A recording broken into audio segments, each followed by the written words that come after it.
আমরা এই লেসনে পিএইচপিতে কীভাবে কাজ করতে হয় সেটি আপনাদের দেখাবো।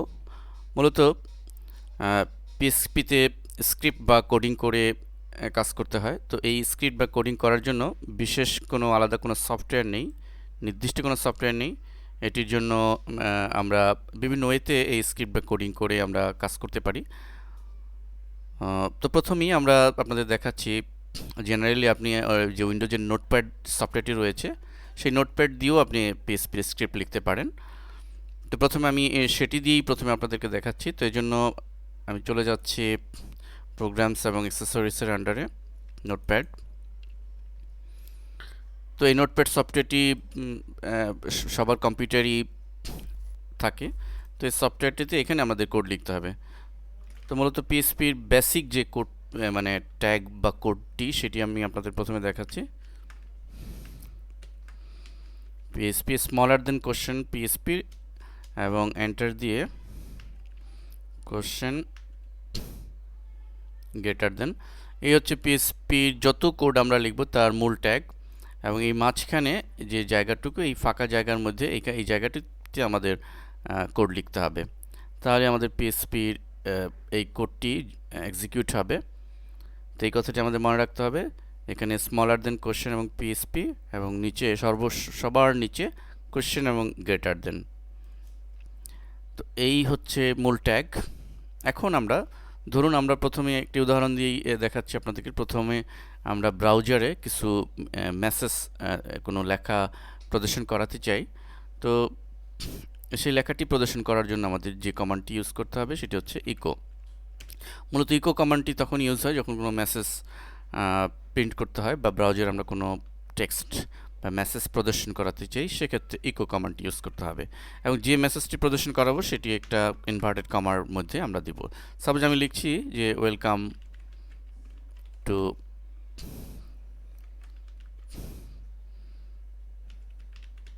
আলহেরা এবং ইনভার্টেড কমা শেষ। তো আমাদের এই মেসেজটি প্রদর্শন করাতে চাই এবং সব লাইনের শেষে আমরা আমাদের এই যে সেমিকোলন এই সাইনটি দিতে হবে। মনে রাখতে হবে যে কোনো কোডের শেষে, অর্থাৎ কোডের যে লাইনটি থাকবে সেই তার শেষে এই সেমিকোলন দিয়ে দিতে হবে। তো এই হচ্ছে এক লাইনের একটি কোড। আর এই কোডের আউটপুট হচ্ছে যে সে ব্রাউজারে এই মেসেজটি প্রদর্শন করাবে। তো আসুন আমরা এই জিনিসটি, এই কাজটি দেখি। তো এটি আমাদের সেভ দিতে হবে, সেভ অ্যাজ বা সেভ। তো কোথায় আমরা সেভ দিব আমাদের মনে রাখতে হবে যে আমরা সি ড্রাইভে যেখানে আমরা অ্যাপাচি ইনস্টল করেছিলাম, তো অ্যাপাচি ফোল্ডারে এখানে htdocs নামে সেভ দিব। আমরা মূলত এই আপনাদেরকে এটা অফলাইনে সেভ অফলাইনে দেখাচ্ছি এটি আউটপুট কীরকম হয়। তো আমাদের আমরা যখন আমাদের নিজস্ব ওয়েবসাইট সার্ভারে আপলোড করব তখন কিভাবে করতে হয় সেটি আমরা পরবর্তীতে বিস্তারিত দেখাবো। কিন্তু আপাতত প্র্যাকটিস করার জন্য আপনারা htdocs এই আন্ডারে এর মধ্যে সেভ করবেন। তো কী নামে সেভ করবেন, যে কোনো নামে সেভ করতে পারেন। তো আমি প্রাথমিকভাবে ইন্ডেক্স নামে সেভ দিচ্ছি, যেহেতু ইন্ডেক্স ফাইলটি সরাসরি লোড হয়। তো ইন্ডেক্স ডট পিএইচপি এটি মনে রাখতে হবে। আমরা টোটাল জিনিসগুলো মুছে দিতে পারি যেখানে টেক্সট ছিল। তো এক্সটেনশনটি আমাদের অবশ্যই পিএইচপি দিতে হবে এবং যে নাম দিব তার পরে একটা ডট দিতে হবে। এই হচ্ছে সিস্টেম এবং সেভ বাটন ক্লিক। এখানে একটি ফাইল ছিল এই জন্য এটি মেসেজ এসছে। যাই হোক, তো এখন আমরা ব্রাউজারে, যে কোনো ব্রাউজার, আমরা ইন্টারনেট এক্সপ্লোরার হতে পারে, মজিলা ফায়ারফক্স হতে পারে, আমরা এটি প্রদর্শন করাবো। কিন্তু তার আগে অবশ্যই আমাদের মনে রাখতে হবে যেহেতু আমরা এটি লোকাল হোস্টে করছি, তো লোকাল হোস্টের জন্য আমাদের আগেও বলেছি যে অ্যাপাচি সার্ভার। তো এই অ্যাপাচিটা আমাদের রান করাতে হবে। আমরা আগে ইনস্টল করেছিলাম। তো পিএইচপি ট্রাইডের মধ্যে দেখুন স্টার্ট অ্যাপাচি, আমরা স্টার্ট অ্যাপাচিতে ক্লিক করছি। তো অ্যাপাচি রান হয়েছে, আমরা জাস্ট মিনিমাইজ বাটনে ক্লিক করে এটি মিনিমাইজ করে রাখবো। এখন আমরা যদি ব্রাউজারে যাই এবং ব্রাউজারে অবশ্যই আমাদের http লোকাল হোস্ট এটি দিতে হবে। ওকে, দেখুন ওয়েলকাম টু আলহেরা লেখাটি, মেসেজটি চলে এসছে আমাদের ব্রাউজারে প্রদর্শিত হচ্ছে। আমরা এটির ফাংশনই দিয়েছিলাম, এটির কোডই দিয়েছিলাম।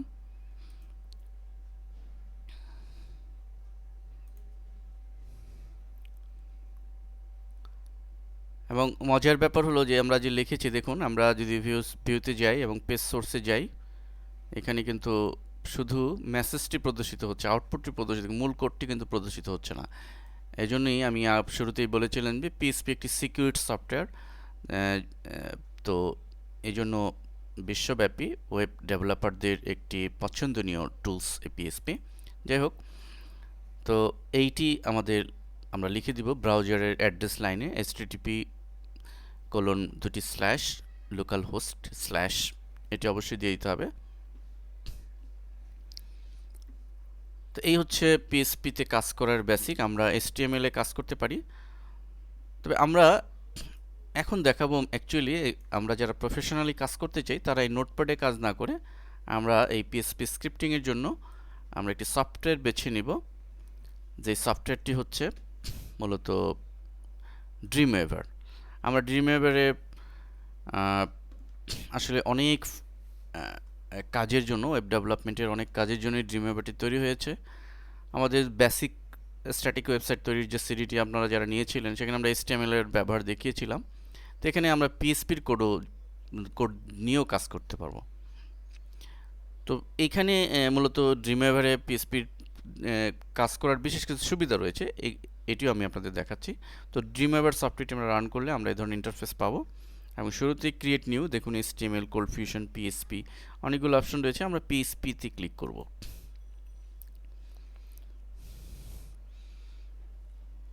তো ফলে আমাদের সামনে একটা উইন্ডো আসবে। এটি মূলত ডিজাইন মোডে রয়েছে। লক্ষ্য করুন এখানে এই বারে লেখা রয়েছে কোড স্প্লিট ডিজাইন। তো আমরা যেহেতু পিএসপি স্ক্রিপ্ট নিয়ে কাজ করব, তো আমরা কোডে ক্লিক করব এবং কোডে ক্লিক করলে আমাদের অনেকগুলো কোড বাই ডিফল্ট দেখা যাচ্ছে। তো এগুলো আমরা জাস্ট মুছে দিব, সিলেক্ট করে মুছে দিয়ে আমরা ওই কোডটিকে লিখব যেই কোডটি আমরা দিয়েছিলাম। দেখুন এখানে এই ড্রিমওয়েভারে আমরা এই কোডগুলো ড্রিমওয়েভারে আমরা কাজ এই জন্যই করবো, মূলত ড্রিমওয়েভারে স্ক্রিপ্টিং করার সুবিধা হচ্ছে যে আমরা এর কোডিংয়ে যদি কোনো ভুল হয় সেটি আমরা দেখতে পাবো এবং এটি লাইন বাই লাইন কত লাইন রয়েছে লাইনগুলো শো করছে। তো প্রফেশনালি কাজ করার জন্য মূলত ড্রিমওয়েভার প্ল্যাটফর্মকেই আমরা সাজেস্ট করব। দেখুন এখানে ইকো লেখাটি যে কমান্ডটি রয়েছে, এই কমান্ডটি ব্লু কালারে দেখাচ্ছে, মানে রাইট হলে ব্লু কালার শো করে। এখন আমি যদি একটু ভুল করে, সাপোজ স্পেলিং ভুল করলাম, আমি ও চাপলাম, দেখুন ব্লু কালারটি নেই, কিন্তু এটি অলরেডি ব্ল্যাক কালার এসছে। তো অ্যাকচুয়ালি ড্রিমওয়েভারে কাজ করে সুবিধা হচ্ছে এই, অথচ আমরা কিন্তু এই নোটপ্যাডে কাজ করলে এই ভুলটি কিন্তু শো করতো না, কোনো কালার শো করতো না বা কোনো কোন লাইনে প্রবলেম রয়েছে, কোডিং ভুল রয়েছে সেটি কিন্তু আমরা আর দেখতে পেতাম না। তো এই হচ্ছে বিষয়। এখন ড্রিমওয়েভার আমরা জাস্ট এই কোডটুকু লিখে দিব এবং আমরা যথারীতি আগের মতো সেভ দিব, সেভ এস কমান্ড দিয়ে বা সেভ দিয়ে এবং আগের মতোই আমরা সেই সি ড্রাইভের অ্যাপাচি ফোল্ডারের htdocs এখানে যে কোনো নাম দিতে পারি, ইন্ডেক্স নামই দিচ্ছি আমি। এবং অবশ্যই এইখানে আমাদের সেভ এস টাইপে প্রথমে পিএসপিটা সিলেক্ট করে নিব। বিভিন্ন ফাইল টাইপ রয়েছে, আমরা পিএসপি ফাইল সিলেক্ট করে দিলে এটি অটো পিএসপি এক্সটেনশন জেনারেট করবে। এখন আমরা এই জায়গায় ক্লিক করে আমরা একটা নাম দিয়ে দিব, সাপোজ আমি ইন্ডেক্স নাম দিচ্ছি এবং অবশ্যই ইন্ডেক্সের পর একটি ডট, সেভ।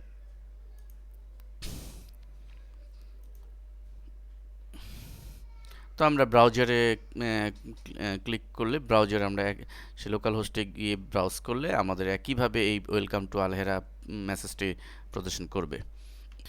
তো মূলত এই হচ্ছে পিএসপিতে কাজ করার সিস্টেম। তো এখন আপনারা যারা আমাদের টিউটোরিয়ালে দেখছেন তারা কিভাবে কাজ করবেন, তাদের কাজ আপনারা যেন ইউজার ফ্রেন্ডলি বা কমফোর্টলি কাজ করতে পারেন, সেজন্য আমরা আপনাদের জন্য মূলত আমাদের সিডির যে 1 নম্বর সিডির যে সোর্স ফোল্ডার রয়েছে, সোর্স ফাইল রয়েছে, সেখানে পুরো ফাইলগুলোর স্ক্রিপ্ট বা কোড আমরা দিয়েছি। আপনারা সেগুলো দেখে দেখে কাজ করতে পারেন। আমি বিষয়টি একটু আরও ক্লিয়ারলি দেখাচ্ছি আপনাদেরকে। সাপোজ আপনি আমাদের সিডির সোর্স ফাইলে ঢুকলেন এবং দেখুন যে কোন কোন প্রজেক্টের জন্য কোন কোন কমান্ডের জন্য আলাদা ফোল্ডার করেই আমি দিয়েছি। সাপোজ আমি এইমাত্র যা দেখালাম যে স্টার্ট মানে পিএসপির শুরুতেই যে কোডটি, স্টার্টে ক্লিক করছি এবং এবং এখানে লক্ষ্য করুন যে আমরা আপনাদের সুবিধার জন্য দুটি সোর্স ফাইলই দিয়েছি, অর্থাৎ আপনি নোটপ্যাডের মধ্যে অ্যাট এ গ্ল্যান্সে এই কোডগুলো আপনারা ইচ্ছে করলে পাবেন। ইভেন ড্রিমওয়েভারে যে আমরা স্ক্রিপ্ট লিখেছি সেটিও আপনারা পাবেন। তো এখন আপনারা জাস্ট এই কোডটুকু কপি করে আপনি যদি ড্রিমওয়েভারে যে কোনো নতুন ফাইলে নিয়ে পেস্ট করে আপনি কাজ করেন, তাহলে আপনি অটোমেটিকলি এটি আপনি প্র্যাকটিস করতে পারবেন। তবে যারা প্রফেশনালি কাজ করতে চান তাদের প্রতি আমাদের একটা বিশেষ সাজেশন রয়েছে, সেটি হচ্ছে যে আপনারা ইচ্ছা করলে কোডটুকু প্রত্যেকটি প্রজেক্টের বা কমান্ডের কোডটুকু কপি করেই আপনারা কাজ করতে পারেন, কিন্তু এই কপি পেস্টে আপনারা না গিয়ে আপনারা যদি এই কোডগুলো নিজে টাইপ করে প্র্যাকটিস করেন তাহলে আপনাদের জন্য খুবই ইফেক্টিভ হবে। কারণ টাইপ করলে যেটা হবে সেটা হচ্ছে যে প্রতিটি কমান্ড সম্পর্কে আপনার একটি বেসিক ধারণা হবে, প্লাস কোথাও যদি ভুল হয় সেই ভুলগুলো আপনাদের চোখে ধরা পড়বে।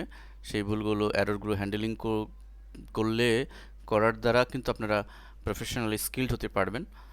তো এই জন্য আমাদের সাজেশন হলো যে সরাসরি কপি পেস্টে না গিয়ে আপনারা জাস্ট কমান্ডগুলো টাইপ করে, একটু সময় লাগবে কিন্তু শেখার জন্য আপনারা জাস্ট এগুলো কমান্ডগুলো টাইপ করে ড্রিমওয়েভারে টাইপ করে করে আপনারা কাজ করবেন।